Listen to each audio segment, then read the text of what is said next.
All right, before break, we learned about SOHCAHTOA and trigonometry and sine and cosine and tangent. And yesterday in class we reviewed that, and today we're going to start learning about the inverse trig functions. So here are the inverse trig functions. What we call inverse sine, you'll start with sin for sine, just like we did before, but it has that little negative, it looks like a -1 exponent that comes after it. That's inverse sine. And then I put an x. It can be anything. It could be a variable or an angle or a number or something like that. Inverse cosine, same thing. COS for cosine, -1 for inverse, and then after it is some number or variable. And same thing for tangent. TAN, little -1 for inverse, and then something will come after it. So what looks like a -1 exponent is not an exponent. It's actually a symbol that means inverse. Now what inverses do is they work questions that you already know how to do, but backwards. So let's talk about that a little bit. Basically what that means is when the angle is a variable, you have to use inverses instead of regular trig. So let me show you first an example of what we did before. So I said this is easy. If I told you x equals sine 20, I basically already told you what x equals, and you just need to tell me what sine of 20 is. And you could use a calculator. So you would grab a calculator and you would type sine 20 and hit enter, and it would give you an answer. I did it, and it came out to about 0.342. That's easy. That's a regular trig function. That's just sine of 20 degrees. Now what we're going to start seeing today is, this is what I meant in the top bullet point. I said the angle is the variable. So instead of just saying x equals sine 20, I said sine of x equals, and then I gave you a number. I put 0.8 for this one. So when the angle itself is the variable, instead of saying sine 20 or some number, it says sine of x or cosine of x or tangent of p. When the angle is the variable, that's when you use inverses. So what I would do is I would end up typing inverse sine of 0.8 to find the answer. And you need to remember that. If it says sine, and I'm saying sine for the notes, it could be any of the trig functions. If it says cosine of a number, that's easy. Just type that into a calculator. But if it says cosine x equals a number, then that's when you have to use inverses. And I went in and did it on the calculator. It came out to a little bit more than 53 degrees, 53.1 or 53.13 degrees. All right. So basically, I said last week, really before break, what we did is we used sine, cosine, and tangent to find missing sides of triangles.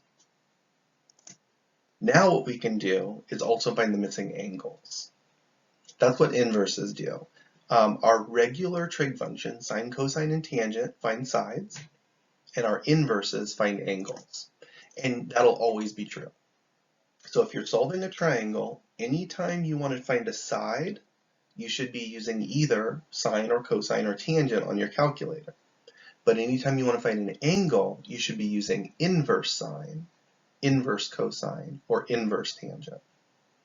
And on most calculators, it's actually the same button. You just have to hit shift or second and then push sine or cosine or tangent, and you'll get the inverse. So let's go ahead and find an angle. This is our new problem for today. So if I want to solve this for x, the first thing I'm going to do, now don't even worry about regular or inverse trig yet, because we still have to set up for SOHCAHTOA. And the first step to that is to label the sides. So since the right angle is down here in the bottom left-hand corner, that would make this the h for hypotenuse. Now the x, and that says x degrees. Don't worry about it. It's like I've had students ask me if that's x to the 0 power or anything. Don't worry, it's just x degrees. It's telling you it's an angle. But if the x is over here, that makes the 3 opposite, because the x is the angle we're talking about in the question. and that makes the 10 adjacent. So when you look at what's given in the problem, I want to use the 3, which is opposite, and the 10, which is adjacent. Now from SOHCAHTOA, that makes this a tangent question. If I want to use the O and the A, it's tangent. So let's set up the problem. I'm going to start with tangent.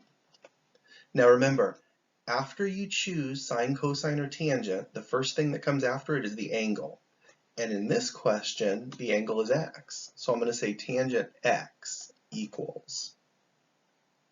Now what it equals from SOHCAHTOA, OA, opposite over adjacent. So that would be 3 over 10. So everything I've done so far is exactly what we did before break, before we even learned inverses. I labeled my sides opposite, adjacent, and hypotenuse. I chose the 2 I'm using. I picked the right trig function, in this case it was tangent, and I set up an equation. Now right here is the first place where it's actually a different problem, because every question we did before break didn't have an x there. It said like tangent of 20 or tangent of 72 or something like that. And we typed that into a calculator. Well, because it says tangent x, this time we're going to use inverses. So what you should end up actually typing into your calculator is inverse tangent of 3 over 10. And let me grab a calculator and check what that comes out to. It comes out to about 16.7, and that's in degrees, because remember x was in degrees, it's an angle, and that's our final answer. So it's very similar to the work we were doing the first time we did SOHCAHTOA, but because I'm finding an angle instead of a side, I end up using an inverse tangent on my calculator instead of just the regular tangent button.